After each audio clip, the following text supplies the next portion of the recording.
ભક્તિ લિસ્ટીપ બિસ્ટીપ કરીને તૈયાર થઈ જાય ક્યાં બાકી હા ચાટવાનું નહીં પણ હે ને ચાટવાની લગાડી આલી મેં તને જય શ્રી કૃષ્ણ જય માતાજી ઓમ નમઃ શિવાય ઓમ નમઃ શિવાય ઓમ નમઃ શિવાય ઓમ નમઃ શિવાય ઓમ નમઃ શિવાય હર હર મહાદેવ હર હર મહાદેવ હર હર મહાદેવ હર હર મહાદેવ હર હર મહાદેવ તો આપણે એક શ્લોક બોલીશું આજે બોમ બોલવાનું મન થયું છે તો હું તમારી સાથે દીવાબત્તી કરું ત્યારે તો બોલું જ છું અને તમારી સાથે પણ બોલવા માગું છું તો વક્રતુંડ મહાકાય સૂર્યકોટિ સમપ્રભ નિર્વિઘ્નમ કુરુ મે દેવ સર્વકાર્યેષુ સર્વદા તો કેમ છો બધા મજામાં તો હું તો મજામાં છું તમે કેમ છો મજામાં કમેન્ટ અને સવારમાં મસ્ત નાહી ધોઈને તૈયાર થઈ ગયા નાસ્તો કર્યો છે પણ ભક્તિને ફરીવાર નાસ્તો કરવો છે આપણે એને બિસ્કિટ એવું આપી દઈશું આપણે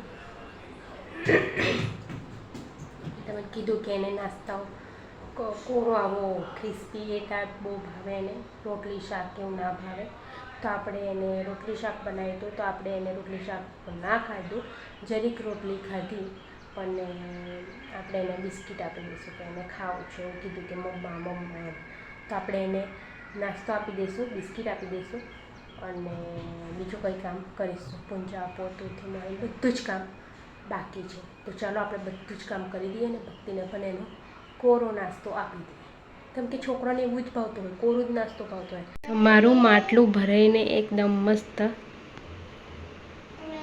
ભરાઈ ગયું છે મસ્ત અને આ ડુંગળી દેખી તમે આ ડુંગળી દેખી અમે તે પેલો ડુંગળી ઉગી ને તે ગ્લાસમાં મૂકી કે ઉગે અને એ કંઈક ઉગે ને તો કશે કરી લીધી ડુંગળી કશે શાકમાં તું નાખે એમ એવી રીતે એટલે ડુંગળી બહુ બધી હતી તેમાંથી ડુંગળી એક ઉગી છે મતલબ કે પેલી ડુંગળી નહીં ઉગતી તો એમ કહેશે ગ્લાસમાં મૂકે એવું કે ઉગે એમ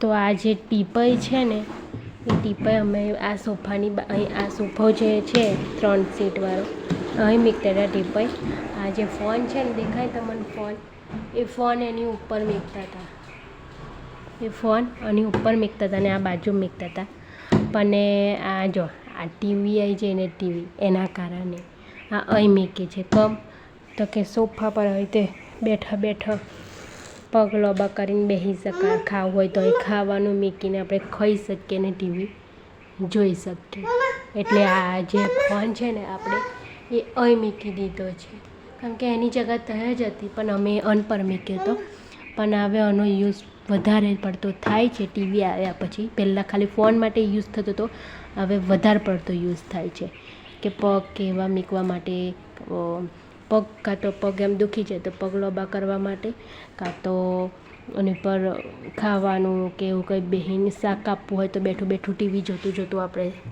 આ ટીપાઈનો યુઝ કરીએ છીએ કે તો ભક્તિબેન કેટલી જાતનું ટોરે કરીને બેઠી છે જો આ એના પપ્પાનું ઓશિંગું ગદા એની ટોપી જો સ્ટાઇલ જોવો એની બેસવાની કેવો ભક્તિ તો ચાલો અમે સીધા જોઈ લઈએ મસ્ત પછી તમને મળીએ તો ઝંડો આપણા ઘેર આવી ગયો છે ટાઉનશીપવાળા આપી ગયા છે જો બધાને ઘરે આપ્યા હો ઝંડો દેખો છે ને મસ્ત ઝંડો કેટલો મસ્ત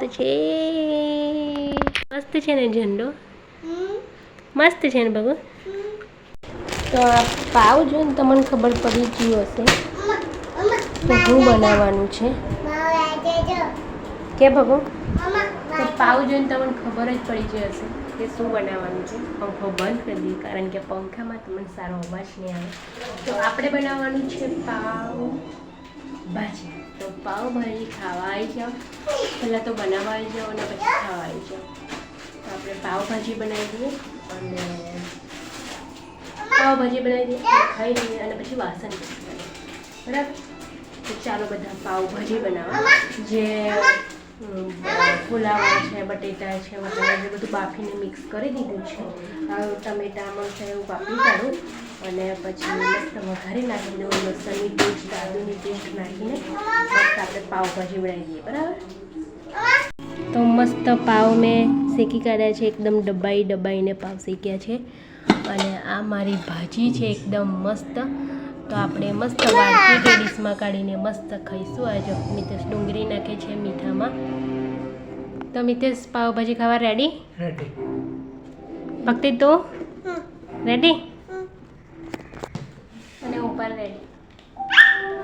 અબી જ પાવભાજી ખાધી ને ભૂખા થઈ ગયા બેન. તમે તો કહો ભૂખી થઈ ગયેલી. અબી તો પાવભાજી ખાધી. તમને ખવડાવવા જો ચણા મસાલાવાળા ચણા શક્કરપારા ખાઈ લે હેન. જય શ્રી કૃષ્ણ, જય માતાજી. કેમ છો બધા? મજામાં? તો હવે હું વિડીયોનો એન્ડ કરું છું. તો બધાને બાય બાય. ઓમ નમઃ શિવાય, ઓમ નમઃ શિવાય, ઓમ નમઃ શિવાય, ઓમ નમઃ શિવાય. હર હર મહાદેવ, હર હર મહાદેવ, હર હર મહાદેવ, હર હર મહાદેવ, હર હર મહાદેવ. તો વિડીયોને એન્ડ કરી દઈએ આપણે અને સવારે પાછા મળીએ નવા બ્લોગ સાથે, નવા એન્ટરટેનમેન્ટ સાથે. અને કાલે 15મી ઓગસ્ટ છે એટલે આપણે કાલે મજા આવશે. અને કાલનો વિડીયો તમે જોવાનું તો ભૂલતા જ ના. કાલે તો બહુ જ મસ્ત 15મી ઓગસ્ટ છે ને તો બહુ જ મસ્ત સુવિધા હોય છે. બધું હું બતાવીશ તમને. જે જઈશ તો હું તમને બધું જ બતાવીશ. બરાબર? તો ત્યાં સુધી બાય બાય અને ગુડ નાઇટ. જેને જમ્યા ના હોય જમી લેજો. અમે મસ્ત જમી લીધું છે અને જમવામાં શું હતું તમને ખબર જ છે, પાવભાજી. તો મળીએ નવા બ્લોગ સાથે. ત્યાં સુધી બાય બાય.